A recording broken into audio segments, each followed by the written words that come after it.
Welcome to the Uplifting Podcast. Today, we speak with Crystal Langen, who discovered the connection between her inner and outer beauty after the birth of her daughter and a near-death experience. She is now on a mission to help other women embody their own unique beauty. We discuss how to incorporate small, daily rituals that connect you with the beauty that is already within. We also talk about how to express your outer beauty in a healthy way by focusing on our intentions. Now let's get into the episode. Welcome to the Uplifting Podcast with your hosts, Randy and Catherine. This is a space for powerful women to share their story and to be real and raw about the truth of living your life's purpose. Any topic is fair game. We check gossip at the door so we can focus on building community and collaboration. This podcast will help you discover your individual power and give you the tools to live your most uplifted life. So let's find out what's uplifting you today.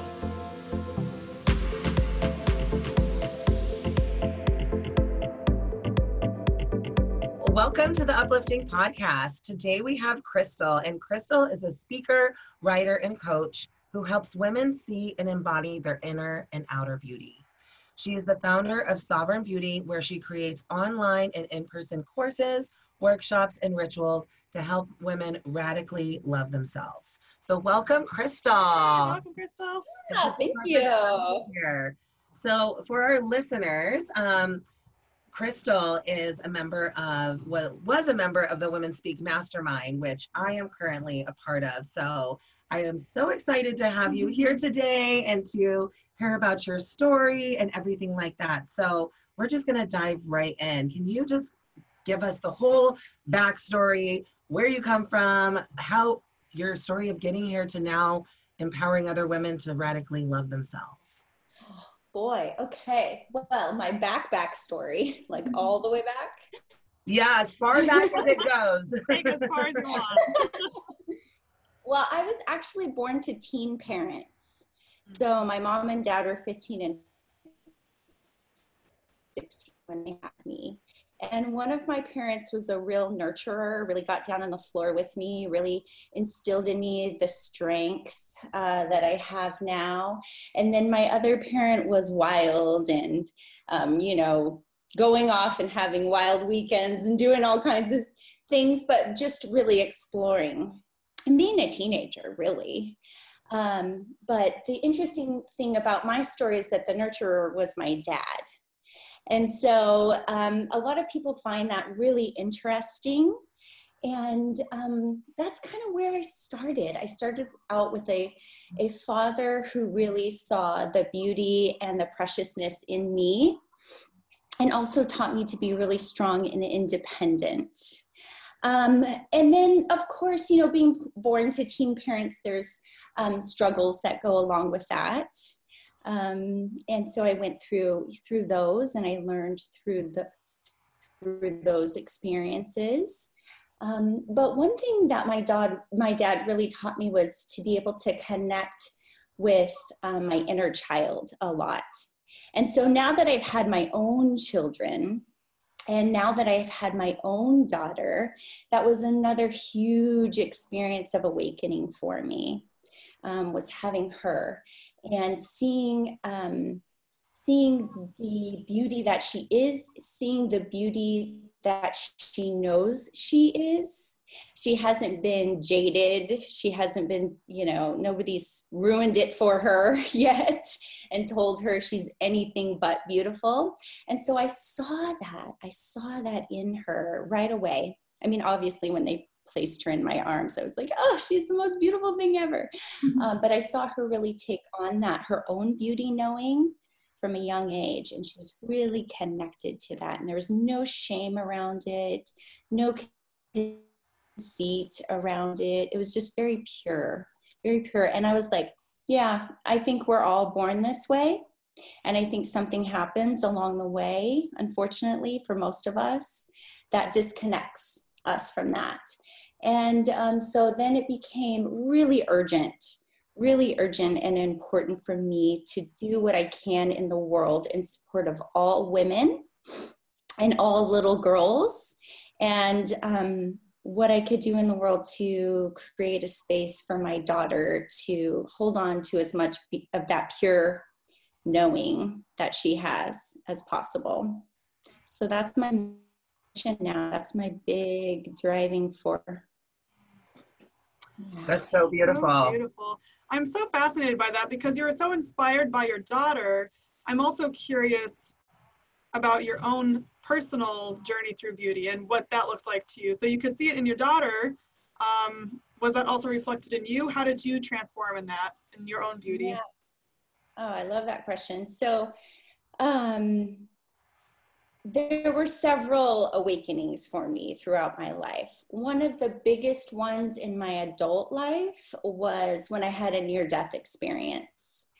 I had been in the hospital for a major surgery, and something went awry in the middle of the night. And it was me and my nurse and my then fiance, who I'm married to now. And a lot happens when you go through that type of experience. Remember my nurse clearly saying, Crystal, you are not having a heart attack yet, but your heartbeat is 5. I've given you all the pain medicine I could possibly give you. You're experiencing level 11 pain, which is why your body is completely freaking out. I need you and Ben to work the magic you've been working this whole time since you've been here. I need you to call upon that right now to save yourself so I can do the work I need to finish saving you. And so, you know, I was just, my eyes were closed. All this stuff was happening to my body. I was experiencing all this energy and stuff happening. And Ben came and held my hand, and we did some meditation and some different things that brought my pain level down to a 1. Brought it down to a 1, and then the nurse could take x-rays and do blood work and all the things. And just to give you, obviously I survived, and just to give you an idea of what was happening to me is I had a drain tube in my lungs after the surgery that they removed, and they removed it too soon, so I was drowning from the inside. My lungs were filling up with fluid. Okay, so that's just, yeah, it was pretty trippy, and I could tell you the long version some other time, but through that experience, I realized, because while I was doing the meditation and all of that was happening, there was complete chaos in my room. People were running in and out, machines were going off, lights were beep, you know, all the things were happening. But I had to stay really true to myself and my connection with myself, with the support of Ben by my side to guide me through that. But I had to be really strong, because literally if I had listened to the noise around me, I would have died. I was breathing really shallow that whole time. Something within me knew. And if I had taken a deep breath, my body would have gone bonkers. So I realized, wow, there can be so much noise and chaos around you that can literally kill you if you choose to listen and let it in.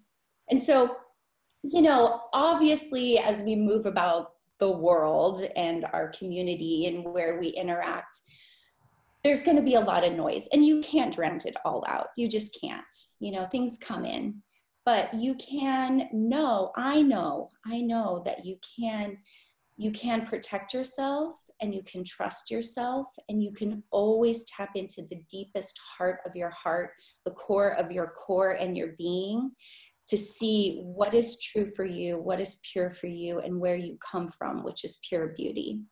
And so that experience just really taught me about being connected with myself, and just taking me back to where I come from, which again was reflected in my daughter when I saw her, that pure, innocent, beautiful light, that beautiful human being. And I feel that women are the most beautiful. We are here to be the most beautiful creatures on the planet. And so, yeah, that was a big, huge experience and awakening for me, to be like, I know what is true. And I know that if I listen too much to the noise around me, that is damaging and could kill me. Wow. Wow, that's so amazing. What a story, my God. So, you talk about that connection with our inner beauty, our inner voice, and becoming disconnected from that. How do you think we become reconnected with that and rediscover that beauty within us when so many of us have lost that connection or don't feel beautiful in our own skin? Yeah. So that's a beautiful question. And there's a lot of paths to get back to that connection, but also knowing that that connection can never, ever truly be broken, that there might be some damage along the way, but that connection is always there and always available for you.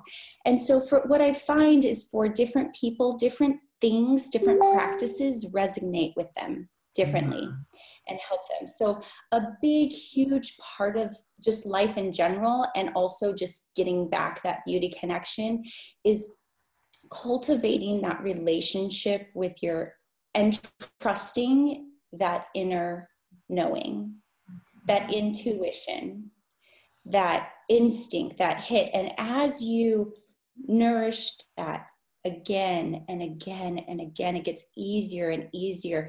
I think about parenthood when I think of this. When you have a baby, everybody has so much advice, right? Especially people close to you and family members. But sometimes you have to decide, what is this best for? Is this best for them, or is this best for the baby, what they're telling me? And as you grow your parenting voice, it gets stronger and stronger. As you say no more and more, as you make your own choices more and more, it gets stronger and stronger. So I feel like the same is true for your beauty knowing and that relationship with your inner self. Figuring out what type of self-care practices work for you and saying no to the rest. And I really believe that a lot of people go through, and it's, I'm not judging, but a lot of people go through the motions of self-care. They go through the motions of it. They get their pedicure, they go shopping, or whatever they do their meditation or whatever. They set the timer, so if you can find a way to slow down and to really drop into yourself and your connection with yourself, the self-care practices are just a container. They're just a gateway. They're just like a means of getting to that connection with yourself at the end of the day. So I would recommend exploring different things. Don't judge yourself for what feels good and pleasurable for you. If you're a busy person and it needs to be 30 seconds, then it needs to be 30 seconds. And just do 30 seconds several times throughout your day. My big thing around that too is I want you to find something that you kind of get addicted to, that you can crave. For me, I really crave my rituals. It makes me almost salivate right now thinking about it. I just really lean into them. And so as I'm even approaching to start my rituals, is even that moment where I know it's coming, I've found some time in my day to do it, I'm already activated. As I'm talking about it right now, I'm already activated by knowing that it's going to come. And so that comes after practicing it. That comes after being addicted to it in a healthy way, in a beautiful way. That routine of the ritual, you start to really take it on. So yeah, I'd say explore, play, slow down, and really connect to the true meaning of doing these self-care acts, which is cultivating a relationship with yourself. Oh, I love that so much. So beautiful. Yeah, I give my clients that advice all the time with creating a morning ritual for themselves. It's like, you have to really figure out what works for you and what you are going to crave, because the morning ritual has to be something like, for me, if I don't do it, I'm like, oh my God, like my day's not, like I feel such a huge difference. And so it's like you said, you really start to crave that, and you can tell it makes a huge difference. But my morning routine doesn't look like any of my clients' morning routines. And that's how it should be. You have to really figure out what works for you. And again, it's not just going through these external rituals. It's about finding ways that you can find that deeper connection with yourself. So I just love that so much. Yeah, it's really not about the ritual per se. It's about your intention behind it. It's about what kind of energy are you creating, whether it's for yourself or putting out to the world. So yeah, I think that's perfect. I love that. I did want to ask, I'm curious as to, because I think a lot of people are very focused on their inner beauty, and I think people think it's shallow to focus on their outer beauty. So I'm really curious as to this connection you've made from the inner and the outer beauty, what you're kind of teaching in that, and your views on that, because I find that so fascinating. Yeah, there is, and it's getting better, but there is this like stigma behind celebrating your external beauty, and that's not spiritual, right? There's no place for that in spirituality. I have so much to say about that, but I'll start by saying that something that just floored me when I heard this scientist speaking about, she's a brain scientist and has worked for very prominent companies in the Silicon Valley. And she spoke about the brain and how, I believe the number was 70% of the brain is connected to what we see visually. So it's allocated to processing and seeing and all of that stuff. And I thought, okay, we're human beings, we're walking around, for those of us who can see, we're taking it and we're taking in what we see, and then we're 70% of our brain is activated by that. So we need to recognize that. We need to be realistic that what we see really shapes the world we live in, and it really affects who we are, right? So there's that. There's the science behind it. And so what a lot of marketing and advertising and social media and all those experts do is they know this information, and they use this information to, control and get into our minds and our thoughts and all of that. So this is a very real thing that we need to talk about and we need to take back, in my opinion. So the work that I try to do around that is to help women rewire what their definition of beauty is, and rewire how they see beauty. And beauty diversity is huge for me, beauty inclusion. And it's phenomenal because once I started really jumping in and embracing this idea, it was like I was overwhelmed with the amount of beauty that I saw in women around me. Really, I sit and I wait for my kids during pickup at school, and I look at all the moms that are walking around, and I'm just floored. And it's all different, some of them are all dolled up, and some of them are more natural, and some of them are this and that. And and you can just see, the beauty in these women. And it really, a lot of times the connection does start with the eyes and the expression zone, the eyes and the smile. And I believe that there's this radiating beauty that comes off of us when we are more connected with our internal. So I don't think it's just one or the other. I think it's a full circle thing. The more beautiful you feel within, the more beautiful you are on the outside. The more beautiful on the outside, the more beautiful you feel on the inside. And they're not mutually exclusive of each other. It's just a circle, and they feed off of each other. And so I think there's no denying in when you do what you do to make you feel beautiful, whether it's, putting on lipstick, whether it's putting on your favorite jeans, whatever, something happens to you. Something happens to your body. You stand up straighter, you carry yourself with more confidence. All of those things happen.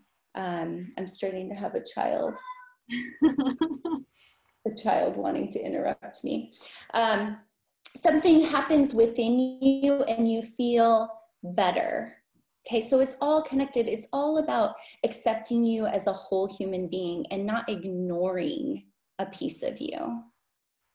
I would say that sounds like the rituals. Sorry, say that again. There's kind of a lag there. I kind of interrupted you, my bad. I was just going to say, it sounds like the rituals as well, where it's not necessarily what you're doing, it's the intention and the energy that's put behind it. So maybe I'm fine with not putting on any makeup, and that's where I feel my most beautiful, and that's my decision, and that's my ritual per se. While other women, it's like they want to get the plastic surgery, which, you know, teach their own, fine. So from what I'm hearing, it sounds like it's mostly about, yeah, it's whatever makes you happy. Absolutely. And when you can do that and really embrace it, you unlock other things. There's less need or feeling of competition between women. There's more sisterhood and acceptance with women. And when you can approach your work and your life from that place where you feel love for yourself and see the beauty in others, then the work that you produce in the world is coming from there. It's originating from there. And again, back to my daughter, that's how she moves about in the world. She's moving from that really pure, loving place. And so what she does, and when she enters a room and when she gives and hugs and loves, it's just so much more magical. I love that. And you talked a little bit about, you mentioned beauty, diversity, and inclusion. Can you explain a little bit more about what you mean behind that and what that looks like to you? Yeah, I've explored different areas within this because there's lots of ways to be diverse, right? And so, of course, like some of the hot topics are, you know, size, shade of skin, hair, all of those things. And what we're seeing as what we're seeing the majority of in social media and marketing and advertising, you know, isn't always reflected, isn't true to what we're seeing on our day-to-day, right? So it's a lot of it is mindset and how you choose to look at people. And as you just open up the space within you to accept more and more beauty, like I said, it becomes overwhelming, but it's also so educating, and you can see this. The area that I'm really focusing on for 2019, and you know have already started this year, is multi-generational. So looking at beauty in older and younger. So yeah, that's where I'm going this year. That's where I'm exploring this year. And I'm being really intentional about it. It's top of mind for me. It comes up in conversations. It comes up when I'm having events and I'm inviting people. I'm making a point to ask for that diversity from my community, to be exposed to it. I think it's not enough to just talk about it, read about it, learn about it. You have to be around it. And I need my daughter to be around it too. Yeah. Can you actually expand on that idea a little bit more? Is that generational within the family, or is that like me and just someone who's older than me, someone who's younger than me? Yeah, explain that, I guess, a little bit more. Yeah, absolutely. So when I put together circles, events, gatherings, you know, when you invite your friends, they tend to be around your same age, typically, you know. You might have a few that are older or whatever. And So what I'm interested in is when I invite my friends, for example, I'm having a tea party in January. When I invite my friends to this, I'm saying, can you find someone who's a generation older than you to bring so that we can see her beauty, so that she can share her wisdom with us, so that we can socialize with her? Because at the end of the day, a lot of things aren't really that different. We all want the same things as human beings. Um, and so I'm just being intentional with can you bring someone who's a different generation than you? And I've started to do that a little bit this year already, and it's working. And I'm my network, my group of friends, the people I interact with are of more and more different ages, and I freaking love it. I love it. I think diversity is extremely important. And, you know, for many, many reasons, it enhances life, our experience in life, but also it's important for the survival of humanity. I think if you really drill it down to the kind of the science behind it and the basics of genetics and humanity surviving, we need diversity. We can't live without it. We literally, our species would die off without diversity. So you can, and everything scales from there. You know, everything scales from that. Yeah, I think you're so spot on with that, because so often we end up isolating ourselves in these like echo chambers, right? Of like people who think like us, look like us, believe like us, worship like us, everything.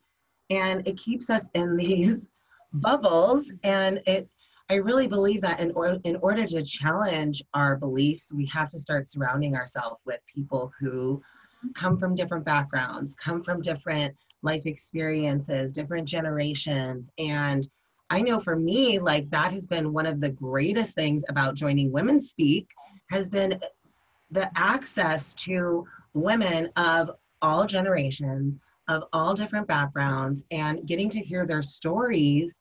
It opens up like how, even though somebody might have a different background or a different religious belief, like we're so much more alike than we even know. And like, that's what I have just enjoyed so much about this past year of expanding my network of friends to be more diverse, is just being able to challenge those things within myself that I used to believe, and challenging those beliefs has opened up so many different doors. Absolutely, so much, yes. And another beautiful thing about WomanSpeak is our attention that we give to listening, right? Because as we're diversifying, as we're including others, we need to be listening. That is like so important. Listening, and hearing their stories and giving them the space and celebrating the wisdom and recognizing that their experiences are different than ours. And allowing them to lead the way in teaching us what they have to share about what they've experienced is, or their history, or where they come from. So I love that about WomanSpeak. I love listening anyways. That's one of my favorite things to do. And so as a WomanSpeak leader, I love that I get the opportunity to practice that intentionally all the time. That's amazing. That's so cool. And I'm curious as well, with everything you're doing, what is your larger focus or goal? I guess longer term, because this year is more about the multi-generational, but in the more future, what's your goal with Sovereign Beauty? Yeah, wow, fun.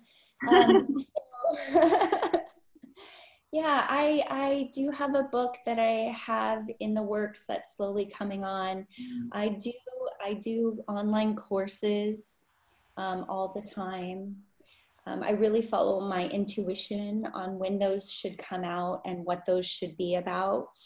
I'm really focused. My whole life, One of my gifts is really focusing on what's present in the moment. One of my gifts and one of my flaws at the same time.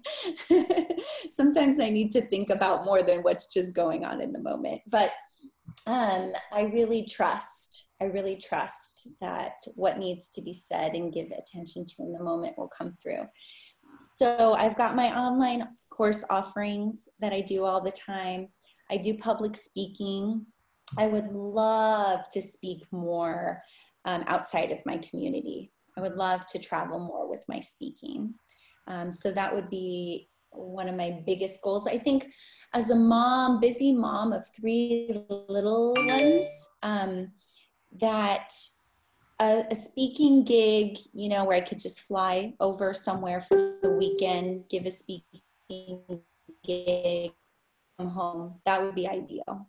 That would be so wonderful to experience that level. So that's, and I love speaking in front of an audience. I love that energetic give and take, that connection you have with the audience, that free fall that you feel before you're going out on stage, that opportunity to trust yourself again and again, and trust those. I mean, so many people are scared of speaking, but what I find most of the time is that when I look out into the audience, there's so many smiling faces. There's so many people supporting and encouraging, and they're just ready to hear it. So if you just trust yourself enough to show up and let the connection flow, that that it will all work out.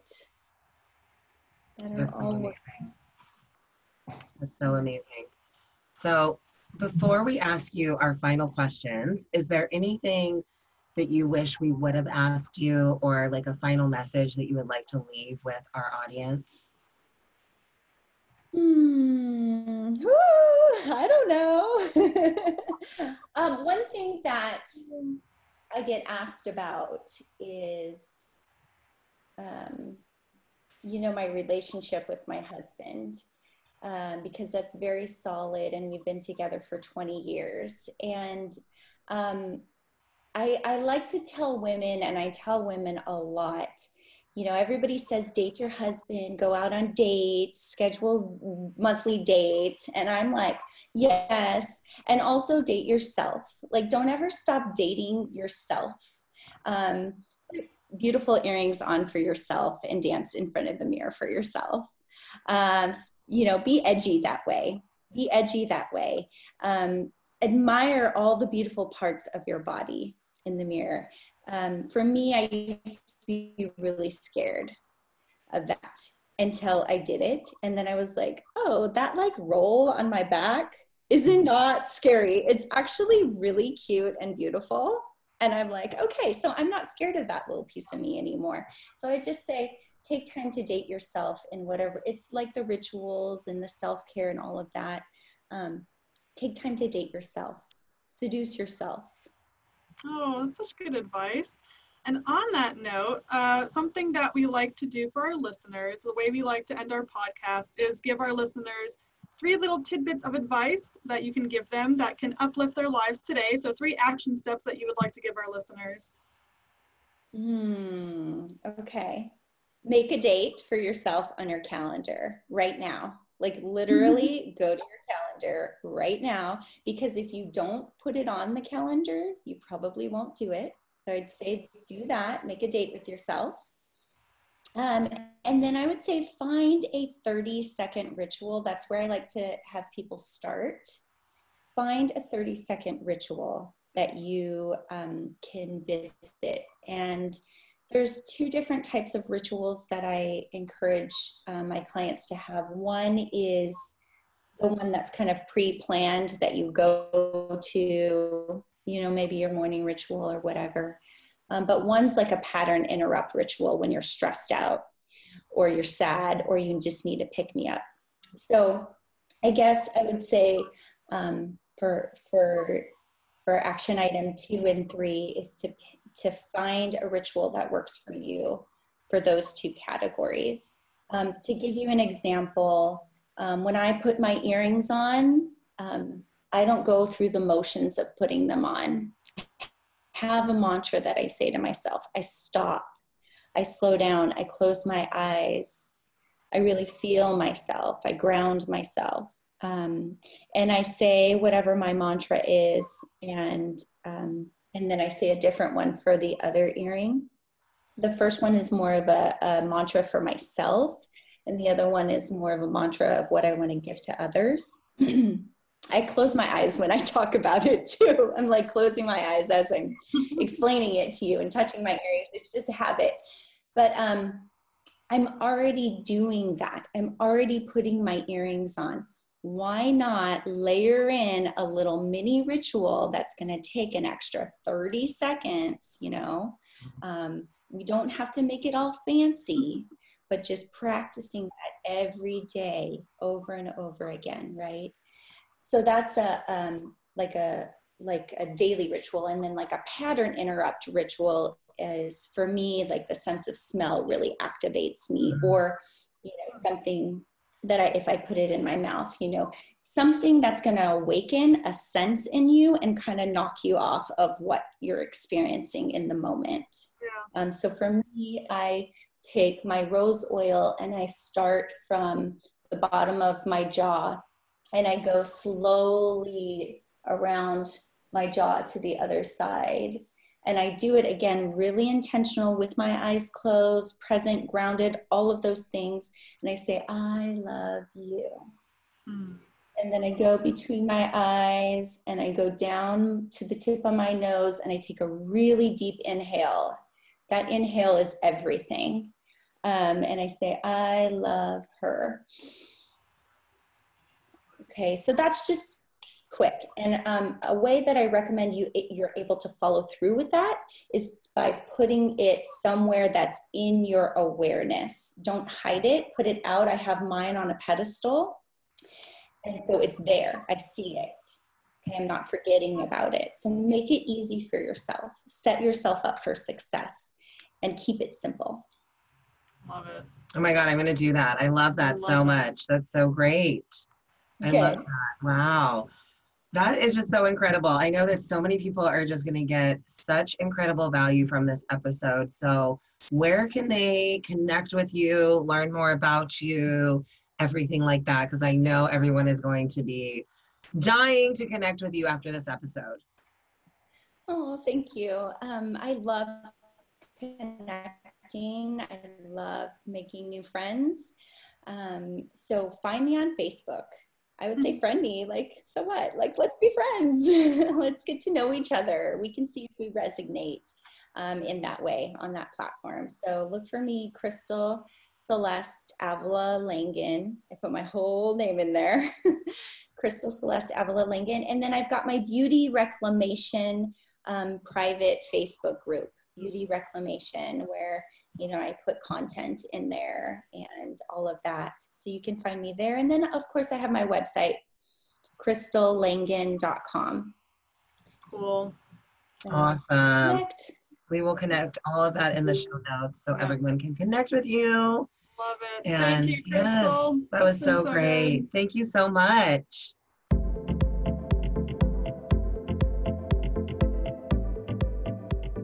Thank you so much for sharing a piece of your day with us.